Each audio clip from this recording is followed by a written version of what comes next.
Hello and welcome to The Vinyl Casket, home to the lamest taste, where you can check me out on Instagram, Twitch, and YouTube, all at one word, The Vinyl Casket. We subscribe, like, and comment, hit the bell for much, much more. We're doing another episode of, of Casket reviews. This is something that I've been waiting to do, hoping to do, willing to do, and now I'm doing it. This is The Iron Claw. Don't pay attention to my hair. This is a movie that was released on December 22nd, 2023. An amazing movie, as you can tell by the shirt, by the Blu-ray, by the poster. This is a wrestling biopic style movie retelling a stylistic version of the curse of the Von Erich family.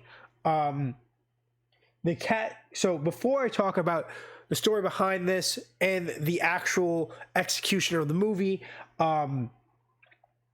the visual styling, editing, camera shot selection, everything in this movie was so well done. So incredibly well done. I really loved whoever was the cinematographer or in charge of shot selection on this film is a genius. I think the pans, the zooms, the pan outs, everything that was done stylistically in this film was so well executed that it blew my mind. As someone with a lot of background in film, who went to school for it with 2 degrees, I love when a movie incorporates really like barrier pushing editing or techniques that you don't see that often that are maybe new or just unknown or unseen. And this movie did that really well. It took the atmosphere that is very well known in live wrestling performance in like WWE, AEW, New Japan, TNA, Ring of Honor, that has been the style of shooting that live or pre-recording and mixing it. It took it and was able to adapt it in a way that it fit in a movie. And it was really cool because they're retelling events that happen, right, in a stylistic way, but it is a stylistic art form in itself. So you're stylistically retelling something that's already supposed to be a telling. So you're trying to mirror a live production inside of a biopic style movie. And it's just so interesting how they did it. By the way, this movie is available on Max right now if you wanted to stream it, or you could buy it at your local Target or Best Buy, somewhere like that. Really highly suggest you check it out, obviously. Okay, that was like mind-blowing to me. It was really well done. Acting wise, actors, great actors. Do I think I would have suggested some other people to visually look like the Von Erich brothers? Maybe, but Zac Efron, Jeremy Allen White, Harrison Dixon, Maureen Tierney, Holt McCannley, everyone here did such a great job. I didn't even know Gino Hernandez was portrayed by Ryan Nemeth, Dolph Ziggler's brother. That's sick. Yeah, a lot of spot people, a lot of like background characters that you see in footage and like background stuff happening are like professional wrestlers or people in the industry, which was really cool. MGF was in this movie for a little bit. I didn't even realize it. So getting into it really quick, I really enjoyed the acting and the visuals and the editing in this movie. Story, I thought was very profound. I thought it was very emotional at times. I thought it was a really good movie. Accuracy is it's kind of interesting because first off, they leave out a brother. I don't know why. Maybe there's a reasoning why that I don't know. Maybe his suicide was a little bit more gruesome. There were supposed to be 3 suicides. There's only 2. All right. This is a spoiler review. It's okay. So you have the Von Erich dad, Fritz. He, does his thing, doesn't ever win an NWA world championship. puts on his own promotion, gets his sons going. He has his oldest son dies for whatever reason when he's 5, or when, right, he dies. Now he has 4 other sons now, way after.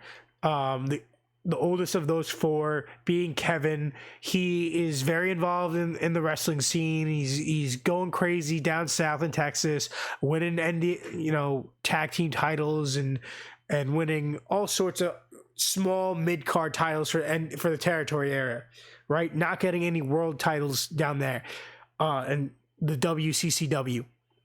And at this time, it's the same time as the rise of Harley, Ric Flair, and Cody Rhodes' dad, Dusty Rhodes. So Dusty Rhodes and Ric Flair are like the big names going through the territories. This is like the period of time where Harley, Rick, and Dusty are bouncing the titles off each other, and Harley's currently on his 7th world NWA world title, right? So that it's that time period is when this movie first starts, and the 4th oldest brother, 3rd living oldest brother, gets into wrestling, has been training, he does his debut, they do everything. The one older than him is in college or whatever, and he's about to go to the Olympics or just finish college. He's going to the Olympics for, I believe, discus. It could have been the pentathlete. They never really make it sure, but because of everything going on at that time period, the Olympics gets canceled, obviously. So he comes back and he joins wrestling, and then eventually, after certain things happen, the youngest brother joins. But what's left out is that there's another brother, Chris, that is the youngest, and then he ends up dying also. The brother that joined wrestling second, he ends up going to Japan because he gets a big push over whatever, and he ends up having, there was something wrong with him. It was pointed out to him. He didn't listen to his brother Kevin, goes to Japan, clogged artery or something, dies. There's this whole plot of this movie is that there's a family curse, and then they were visually seeing it happen. No one listens to Kevin. Kevin's always getting, is given this potential. He goes for it. He tries his hardest, and everyone keeps overlooking him. He's given a shot at a title run. He has to go non-title match against Harley, beats Harley, and to be the number 1 contender. He gets overlooked. The title is given to Flair. He gets completely missed. They're giving him a hard time. He's not getting his title run, and then it goes to his younger brother, gets the big push. He gets to go after the title run, and then he's gonna go to Japan, then come back, and then go after Ric Flair at the Parade of Champions. Goes to Japan, dies. Then his other brother gets put in that position instead of him, the one portrayed by Jeremy Allen. Kevin is Zac Efron. Carrie is Jeremy Allen White. Carrie gets a position that should have really gone to the oldest. Is like determined after the funeral by rock, paper, scissors. Carrie wins the title off of Ric Flair, which first issue with this movie is that we don't get to see any visuals of that fight of Ric Flair versus Carrie. We never get to see that. And then it's portrayed as him getting home with the title and then having issues with his brother tries to talk him out of it, and he disappears on his motorcycle. He's riding his motorcycle, transition, he wakes up on crutches, he's missing his foot. That is very weird to me because he held that title for 18 days and lost the title in a rematch with Ric Flair, which is never shown in this movie. And we never get any explanation of how, I'm assuming motorcycle accident, but we never get an explanation of how he lost his foot and why that's there.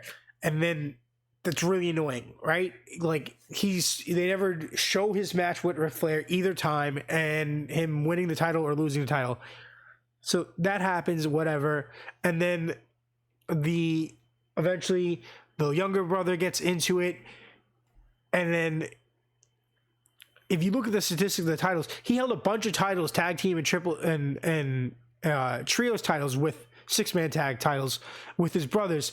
But it's portrayed this movie that he joins. He has his debut match, hurts his shoulder right away, ends up in a coma, which is accurate, comes back all messed up, and then kills himself.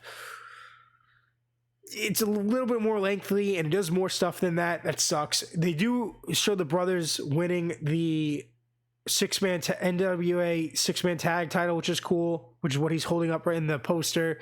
And then they go through this whole thing. And then another brother, Kerry, ends up killing himself because he goes to WWE. Kevin gets a title match against Ric Flair finally for the title. Goes crazy. He gets disqualified because he takes it too far. Ric Flair loves it. Okay. We get a flash forward of him being like, okay, I got to step up for my family and my kids, whatever. We get like a 7-year flash forward. He's taken over WCCW, and he's in the process of maybe selling it to Jeff Jarrett's dad. If you don't know Jeff Jarrett, he was a big guy in WWE. He's currently in AEW. He ran TNA and all sorts of stuff and Global Force forever. So that happens. His dad actually recently died last year, I believe. But he's in the talks of selling it. He's running the company. His dad hates it for him. Kerry left the company to go to WWE, where he just won the Intercontinental Championship, which is crazy, and he's super depressed, and then he ends up killing himself, and then that's the story, really. It's just nuts. This curse that's going on and all this crazy stuff.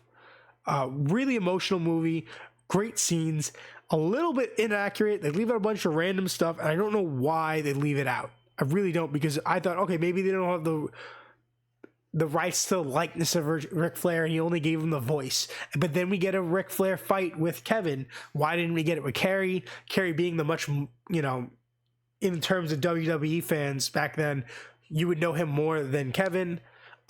This whole family is inducted into the WWE Hall of Fame. Kevin being the only one that's alive. His 2 sons are currently in Ring of Honor and AEW a lot. But it's cool. It really is. It's interesting. It's a really good movie. I've talked about this a lot because I have a lot of emotion about it, because it was really well done.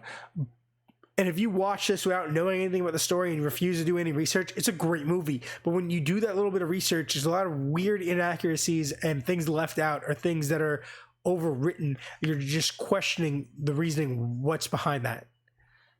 And it doesn't really make a lot of sense. But as a whole, as a movie, it's amazing. It's super emotional. It will make you want to cry. It's really well done. It's a lot of fun. It's a great watch. But if you're a fan of accuracy, and you know the story, you know the curse, you know the family stuff, this might turn you off. I don't think it will, but I really enjoyed it. So, due to the inaccuracies and stuff, I'm gonna give this a 4.6. I feel like if they left in Chris, and they showed certain things like the whole Kerry losing his leg and his title thing, they left that out. Maybe that was just a cut to make the movie shorter. I don't know, but things like that, I think I could have given it a 4.8, but I'm gonna give it a 4.6 out of 5. That being that, guys, get in the comments, talk about it. This is The Vinyl Casket, home to The Lamest Taste. You can check me out on Instagram, Twitch, and YouTube, where you can subscribe, like, and comment, hit the bell for much more, and do me a massive favor and stay lame.